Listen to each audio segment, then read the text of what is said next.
Hello anime lovers, आपका स्वागत है वन पीस के एक और नए एपिसोड 1101 में। तो चलिए इसको शुरू करते हैं। इसके पिछले एपिसोड में हम देखते हैं कि सेंटोमारू लूची के पिछले अटैक से बहुत ज़्यादा घायल है। फिर लूफी सेंटोमारू के पास जाकर माफ़ी मांगता है कि उसने उसका ध्यान भटका दिया, तभी उसको घायल होना पड़ा। सेंटोमारू कहता है ये तुम्हारी गलती नहीं है, मुझे उसके हमले के बारे में पता चल गया था, लेकिन मैं इतना तेज़ नहीं था कि मैं उसे रोक पाऊँ। लूची कहता है तो ये अभी तक ख़त्म नहीं हुआ है। लूफी फिर उस पर तेज़ी से अपने पंच से हमला कर देता है, लेकिन लूची उससे बचकर उस पर एक और पंच करता है और उसे उड़ा देता है। लूची देखता है कि सेराफिम अभी भी सेंटोमारू के एड्रेस मान रहे हैं। वो कहता है मुझे जल्दी सेंटोमारू को खेल ख़त्म करना पड़ेगा। वह उस पर हमला करने जाता है, लेकिन तभी लूफी उसे रोकता है और अपने अटैक गमो गमो डॉन वीप को यूज़ करता है, जिससे वो अपनी बॉडी को घुमाता है और अपने पैर को स्ट्रेच करके लूची पर एक लात मारता है, जिससे वो पीछे की एक बिल्डिंग पर जाकर टकराता है।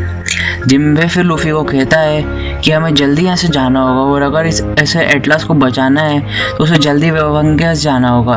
लेकिन इधर लूफी पिछले अटैक से खुद की बॉडी पर कंट्रोल नहीं कर पाता है और वह गोल गोल घूम के ज़मीन के अंदर धंस जाता है। साथ ही इधर सेराफिन CP0 के एजेंट्स को मारने लगता है। उसके बाद हम और लैब एरिया की तरफ देखते हैं, जहाँ पर बाकी के स्ट्रॉयड्स और वेगाबंग इन्हें देख रहे होते हैं। फ्रेंकी देखता है कि एस शार्क यानी कि सेराफिन जिम्बे सीनियर पिंक के डेविल फ्रूट पावर को यूज़ कर रहा है। फ्रेंकी थोड़ा इमोशनल होकर वेगाबंग से कहता है कि ये मेरा भाई था, ये क्या मर गया है? मैंने सुना है एक टाइम पे एक डेविल फ्रूट के 2 यूजर नहीं हो सकते, इसका मतलब सेराफिन मर गया है। वेगाबंग उसे बताता है कि वो अभी जिंदा है और वो अभी इम्पेल्ड डाउन प्रिजन में बंद है। फ्रेंकी कहता है क्या तुमने फिर डेविल फ्रूट को रेप्लिकेट किया है? वेगाबंग बताता है कि वो सिर्फ जोन टाइप डेविल फ्रूट को रेप्लिकेट कर सकता है और वो सीजर क्लाउन के स्माइल फ्रूट से बहुत ही अलग है और बहुत ही बढ़िया है। वो कहता है कि मैं एक special zone type devil fruits को ही रेप्लिकेट कर सकता हूँ, लेकिन इसमें बनाने में बहुत खर्चा होगा और इसमें मैं श्योर भी नहीं हूँ कि ये अवेकन होंगे या नहीं।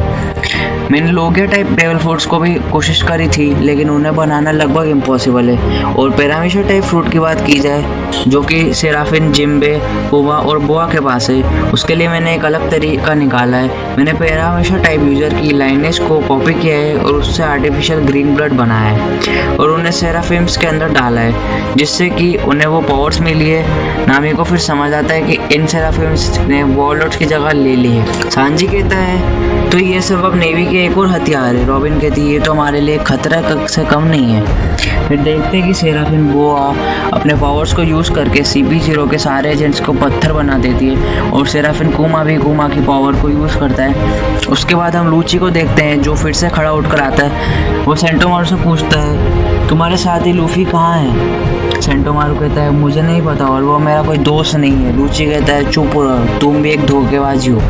फिर सेंटोमारू को और हमला करने लगता है। तभी लूफी जमीन से निकलकर अपना बड़ा मुंह करके लूची को खाने ही वाला होता है। लूची उससे बचता है। इसके बाद लूफी अपने मुंह से लूची पर एक पत्थर फेंक कर मारता है, जिससे लूची फिर से बच जाता है। फिर लूफी एक पाइप को जाकर रबड़ का बनाता है और वह खुद को एक रॉकेट की स्पीड से लूची की ओर जाता है और उसे एक जोर से पंच मारता है, जिससे लूची भी अपने मुंह से खून फेंक देता है और कहता है आखिर ये कितना ताकतवर है। उसके बाद सेराफिन स्नैक बोआ जिम्बे और चॉपर को वैक्यूम रॉकेट की ओर जाने का रास्ता बताती है, जो कि उन्हें लैब एरिया पर ले जाएगा। जिम्बे उसे शुक्रिया कहता है कि वो कितनी अच्छी लड़की है। सेराफिन स्नैक शर्माते हुए कहती है मैं तो बस अपने ऑर्डर्स को फॉलो कर रही हूँ। वो लोग फिर उस रॉकेट की ओर पहुँचते हैं, जिससे निकलने में सिर्फ 1 मिनट बचा होता है। चोपो लूफी को कहता है कि वो जल्दी यहाँ पर आ जाए। लूफी को इधर सेंटोमारू को देखकर समझ नहीं आ रहा होता है कि वो अब क्या करें। सेंटोमारू से कहता है वो उस पर अब भरोसा करता है और वो वेगाबंग को यहाँ से ले जाने को कहता है। लूफी फिर से वहीं से पाइप को रबड़ बनाता है और खुद को तेज़ी से उधर ले जाता है और वह टाइम पर पहुँच जाता है, लेकिन वो साथ ही अपनी पावर आउट हो जाता है और एक बुढ़ा आदमी टाइप बन जाता है। रॉकेट के इतने तेज़ी से चलने से बोनी भी होश में आ जाती है और वह लूफी को पहचान नहीं पाती है।